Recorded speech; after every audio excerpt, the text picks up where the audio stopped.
Hello, guys. Thank you for following me, and welcome to a new release of an old product that I've been able to kind of revamp a little bit.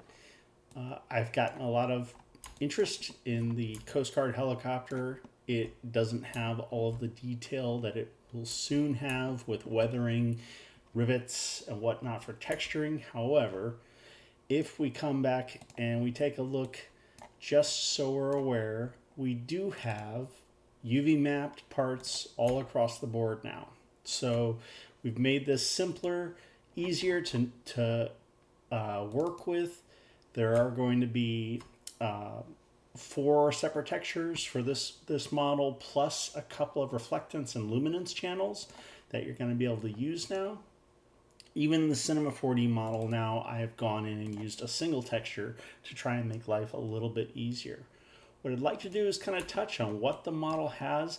If you're using Cinema 4D, good on you. You're going to get a really cool model because it's going to be rigged and it's going to have the ability to sit there and adjust in a very quick fashion to make a lot of simple things or complex things happen very easily. So to jump right into it, let's talk about what the rig has. So first, what you do is when you purchase the model, you select SH60 US Coast Guard V12 Rigged. You'll see the tab SH60 US Coast Guard Controls. The only thing that I don't have rigged up is a proxy model, which will be for a much lower resolution. We'll have that worked out here shortly. But to give you a quick overview of what we do have, we have the same ability to go into the editor and adjust and add some subdivision in the editor if you so feel necessary. I always recommend using it in the level of detail for the renderer. And percentage is actually kind of a tricky name. It's actually by a real number, so it's actually 1% is subdivision of 1, 2, 3, and 4 as you continue on. I find a subdivision render of 2 is very nice even in a close-up render. Well, let's talk about some of the cool stuff that we've kind of gotten into. So one of the things that I did was I set it up because everyone likes to have a helicopter that does, all the features that the real helicopter can do. So I try and make the best I can to satisfy you guys. So first and foremost, you have rotor flex. So that's when you're animating the rotor blades. You have the ability to change the speed of the rotor. And let me go and get rid of the rotation. I did a little rotation video, which I'm going to share with you in just a second here. So you have the ability to sit here and rotate the blades as if you're flying it. You can do a blur if you so choose. However you want to go about that, that's up to you. So you do, excuse me, you can adjust by speed in percentage, and at full percentage, you're actually at a little bit over what the normal speed of a Black Hawk or a Seahawk is. So it's a little over 500 RPM. Typically, they're a little bit around 500 RPM. And then we have some other bits and pieces that are kind of fun here. So, for example, the horizontal control. Sorry, I'm not going in order, but that's to show you how some other things work. A lot of things now have constraints and are aimed. So the clevis that controls the stabilizer is going to be adjusted. For this sake, I want to push it to 35 degrees because I want to be able to show you how it has a stow mode. Now this is something you can adjust at whatever speed you want, but if I'm just going to walk through it nice and slow, the horizontal stab folds up, the main blades fold up. Once the main blades are folded, then the tail will come and close, just as you'd have a stowed version of the aircraft. Now, I do want to note that this, may not be the exact perfect stow mechanism that the true Seahawk has, but I'm trying my best here to get as close as I can to make everyone happy and make a very functional but useful model with only a couple of clicks. Same thing to deploy it, everything comes alive and locks into position. So you can keyframe that and then make that as long or short as you want to do a really quick adjustment. We have door adjustments here.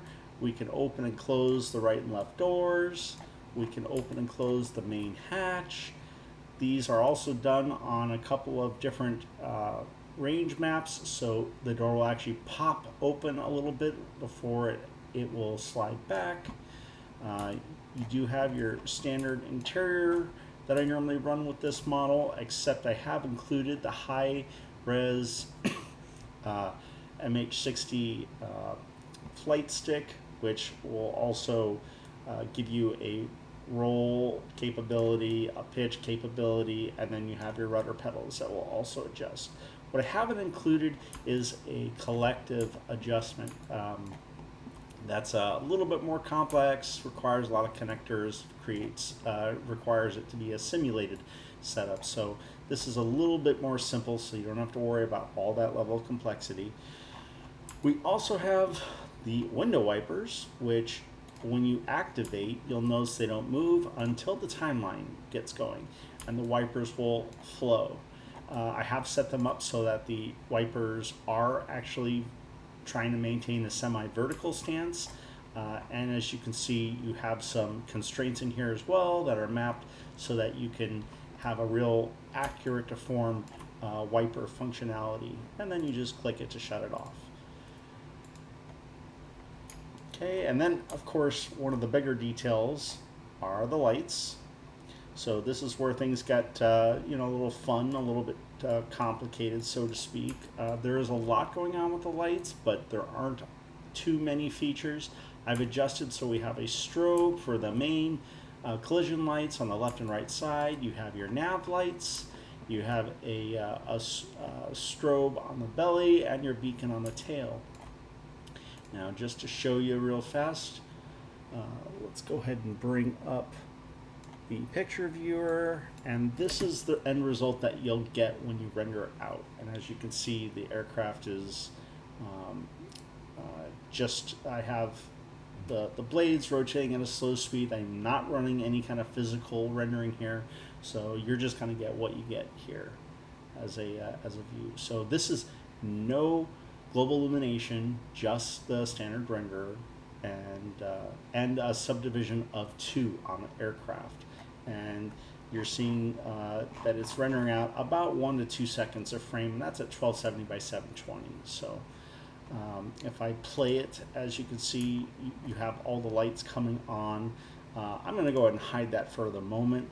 We're going to go ahead and remove the collision lights, and we'll leave the interior lights on. We do have interior lights, and I may have to show you, I may have to kind of cycle this. So you have a luminance channel on the instruments, and that luminance will activate as soon as you turn the interior lights on. So very simple controlling setup here. Let me go ahead and turn on a light so that we can actually get the full effect. So when I have the searchlight on and we have a light in the scene, then we're all blacked out, and this is the end result that you'll have. The controls, just like my original model, it's a simple cockpit. I didn't design this to be more than a visual reference. If you're looking for something that is fully capable for flight sim innovation, this is good for throwing a model in there. Probably not to throw knobs and have everything function correctly. So, and then of course the last bit that I have is the searchlight. So the searchlight, if I go into my editor, we can kind of see again. The searchlight, I've set a target, excuse me, that you can drag and pull wherever you want it to go. So if you want the helicopter to fly in and you want to look at a boat, for example, you would just take this searchlight target, apply it into the hierarchy of your desired object, and then it'll point the searchlight on the vehicle or the object that you're designating. So that way you have a real nice searchlight capability. But for the moment, when you get the model, it'll be right here up at the top of your rig. And that way, if you're just flying around, as you adjust the aircraft, the searchlight will also just kind of flow with the set of the the aircraft. So that's all we have right now. This is going to be still offered at the same price. If you go to roar3dsolutions.com, you can always purchase for a limited promotional time for about $20. I always appreciate the support that I get from you guys. Thanks for watching. Enjoy this model.